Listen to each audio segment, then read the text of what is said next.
Sir Alvin.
Most probably ay bakit hinigawan or nagustuhan niya. Yan na lang. Florentina sa Sario. Nagkatalawan pa.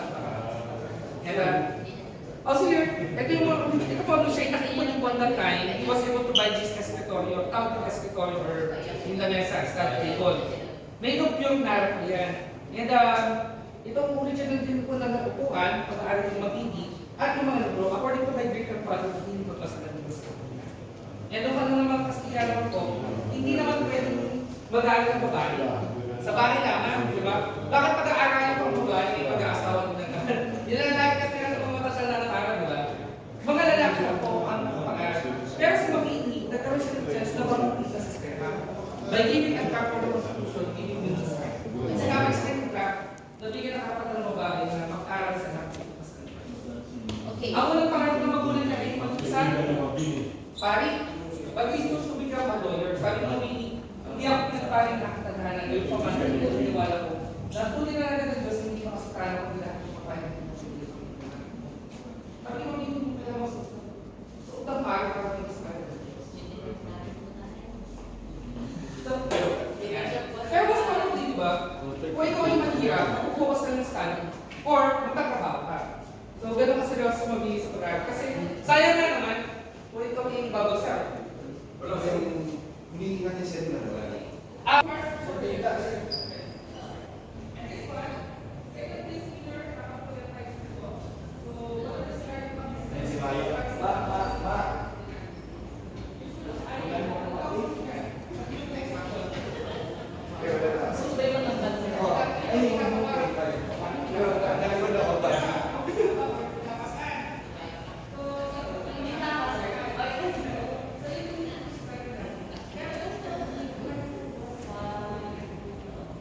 Hindi lang.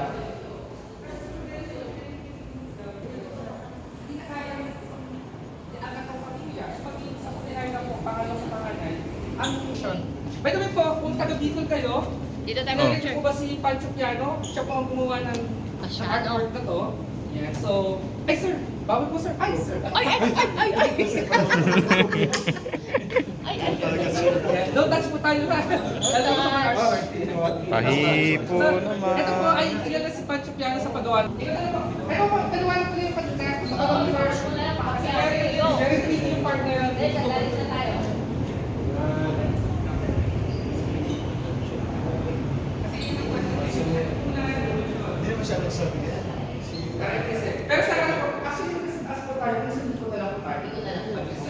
Pero tayo gusto emphasize natin, kasi tanong si Sir. Yan. Sabi ni Sir, bakit si Mabini tinawag ng utak ng katipunan? Pero totoo, Mabini is part of the La Liga Filipina ng Jose Rizal. Ang gusto ko ni Rizal, just to, reformation, at nagkaroon ng Espanya. Pero hindi aalis sa Espanya, pero maayos ang sistema ng government. Malaya ang mga Pilipino, pero sila karapatan na ipakaya ng sarili nila, may due process, yan. Unfortunately, Rizal was exiled to Dapitan. So ang mga miyembro ng Liga Filipina, including Mabini, ay nagkaroon ng pagtatalo-talo.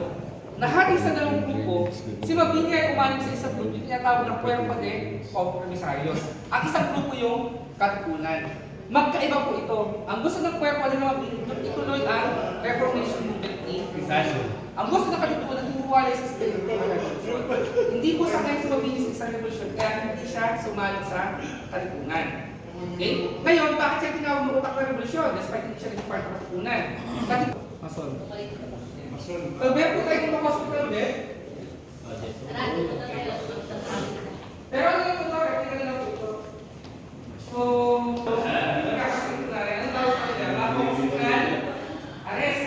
Si Mabini ang kaunahan ng pauso ng hospital arrest. Sa history. Pero totoo naman po siya. Diba? At tinigil siya ng doktor nito, hindi naman nalaman ang pasok para arrest. Eventually, pinakawalan din naman si Mabini ng mga Kastila. Nag-stay po siya sa Los Baños na po. Ikot tayo siguro tayo, sir, para makikita natin po. Medyo short na yung time po. Tayo sila tayo. Ito sila ang tingnan. Kasama sila. May dalawang dalawa sa mga iba. Okay. Visayas. Bumano kayo. Ano po, may meron kayo visibility or?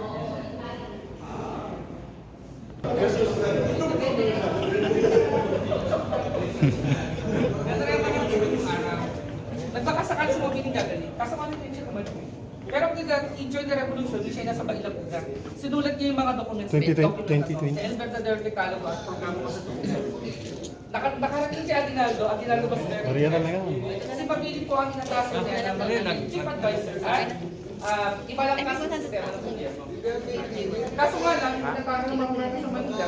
Lumipat si Aguinaldo back Cavite to Malolos, Bulacan. Meron po ba taga Malolos dito? Bulacan. Bulacan Sa bus. Kaso. Nasa bus.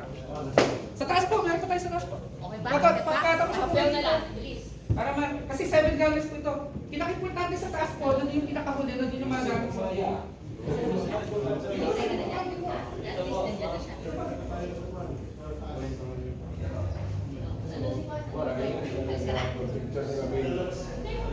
na.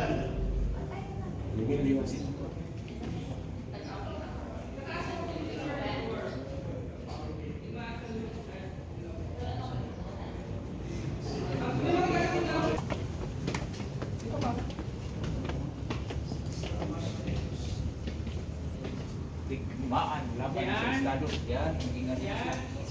Sundalo na.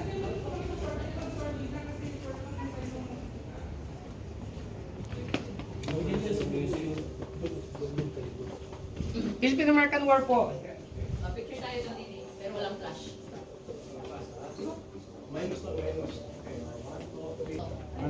Yun nga. Yan yung nag-stop ng mga Americans on how they occupy territories under British Spain. Sinakop nila ang Pilipinas, Puerto Rico at Cuba under ng Spain. Sa US po, may mga nagtatalong grupo, yung mga imperialista at mga kontra-imperialista. Sina McKinley gusto na sakupin ng Pilipinas even in a war. Ito mga kontra, sina Mark Twain, kontra sila. Unfortunately, nanalo po sina McKinley at natuloy ang pagsakop sa Pilipinas. Sinasabi nila ang mga Pilipino daw ay uneducated, uncivilized, yan. Hindi Christianized country kaya nandito sila para tulungan daw tayo. Parang sub-Saharan. Here, meron ba akong pakita dito sa side na to? Para makita nyo po. Kasi ang sinasabi ng... Sige po, pasok po kayo dito. Yan. Ang sabi po kasi ng mga Americans that time, ang mga Pilipino daw ay, ang grupo daw nila Aguinaldo is a very small group of rebel. Kaya ito na po, patay mo natin. Para makita niyo po. So, para makita natin sunod-sunod, kung may karapatan ba ang mga revolutionary na magtatag ng sariling government. Kasi ito yung mga nasakop nilang lugar na natalo nila mga Kastila sa iba't ibang lugar sa Pilipinas. May 1898, June, July, August, September. Noong September 1819, almost buong Luzon nasakop na nila. Pagdating po ng November, December, January 1899 hanggang May 1899, almost buong Buong Pilipinas Pilipinas. nanalo mga revolusyon. May karapatan ng mga Pilipino magtatag ng republika. republika. Pero may isa po dyan lugar na hindi nasakop. Nakita niyo yung umiilaw dyan. Ano yung umiilaw na yan? Ayun, sino yun? Yes, Aurora, sa may Baler. Baler. Ito po yung last station ng mga Kastila. May resistance pa rin dito. Ito yung huling resistance ng mga Kastila. Kasi akala ng mga to, yung mga ng Kastila dito, tuloy-tuloy pa na nakikipaglaban ng mga kasama nila. Wala silang communication outside. Isolated sila. Kaya ito yung huling nasakop ng mga Pilipino. Against sa mga Kastila. Ito. Yung Baler. Kaya, yan po yung last station ng mga, yung Church of Baler. Last station. Yung nakaabot pa ng ganyan 10 pesos, alam na. Oo, mabuting yan. Gusto ko yung walang flash ngayon eh. Di ba? Ano yun?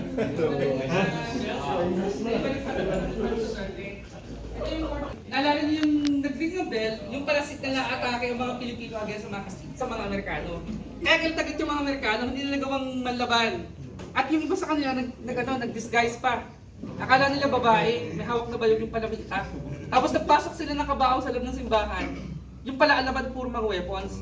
Kaya sa galit ng mga Americans, bumawi sila. Pinagpapatay ang mga Pilipino, sinunog yung mga bahay, mga alagang hayop, mga pananim.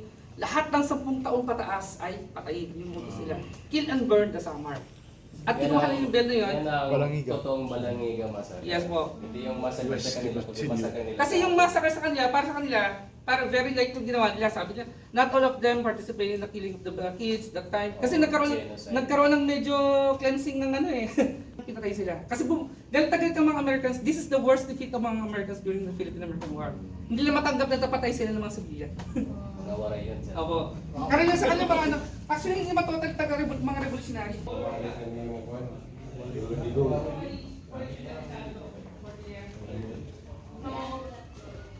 Alam mo ba nung meron inimbento ang mga Americans ng weapon against sa mga Pilipino? Since ang mga Americans always inventing weapon depende sa kalaban nila, di ba? Naalala niyo 1911 Colt 45? Ah, Yan, yung old school 45 caliber pistol. Before they are using 38 caliber, not enough na mapatigil ang pagtakbo ng mga Pilipino. Ang bibilis tumakbo ng mga, especially in Mindanao, di ba remember? Nung inoccupy nila Mindanao, ang bibilis tumakbo ng mga taga Mindanao, napapatay nila ang mga Americans kasi yung 38 caliber is either siguro tumatakbo sa katawan o naiiwan na sa katawan nila, wala silang stopping power ng 38 caliber. Kaya ang ginawa nila from 38 caliber, they upgraded into 45 caliber. So mas malaking bala. Kasi pag tinamakay ng 45, kayo ay bubulagta. And later on, they were armed by 6-bullet shotgun. Para mapatigil sila. dito yung Pilipino. Ito po mga commanders natin ng zone. Yan. Ang dami po yan. Ang pinakamalapit po dito, ang magiging na bayani ng Batangas dyan, is dito Maguar. Taga Santo Tomas, Batangas at Lupay. Meron din po dyan ang kapatid ni Rizal. Actually, masikat pa po kay Rizal. Si Pascal. Si Pascal po ay isang brigadier general. The last among the generals is the last one. Oh, sa Samar siya na yung pagkakala. Di po, dito sa...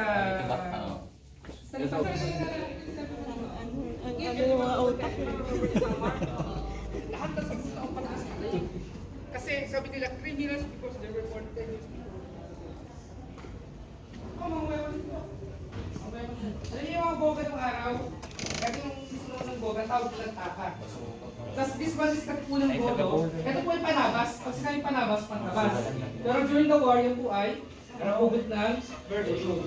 Tapos this one, pampilan. Sir, tag-Bisayas. Nalagay ng tab dito. Bisayang bolo, yes, exactly, sundang. Bisayang bolo, sundang. Nilabas ang? Sundang. Diba? This one is, Chris. Pag tinanong po kayo sa Chris, Luzon, Visayas or Mindanao? Bisaya sa ito yan sa Visayas? Mactan. Meron pang, any guess? Mindanao, Karamihan Mindanao. Yun din sabi ko nung una, Mindanao. Actually, lahat po, buong Pilipinas. Meron pong Chris ang Luzon, may Chris ang Visayas, may Chris ang Mindanao. Hindi po si Chris Aquino Kasi 152 years prior before the Spanish came here, ang Pilipinas po ay dominated ng mundo. Merong sa Luzon, merong sa Visayas at Mindanao. Kaya merong Chris ang Luzon, Visayas at Mindanao. Anong tawag ng itak mo? Panabas po. Pantabas. Ng leeg. Ang pugot. For what? Ano to? Nananabas. Sa last card ko, nandito yung mga gamit ako nga. Nananabas ang liig.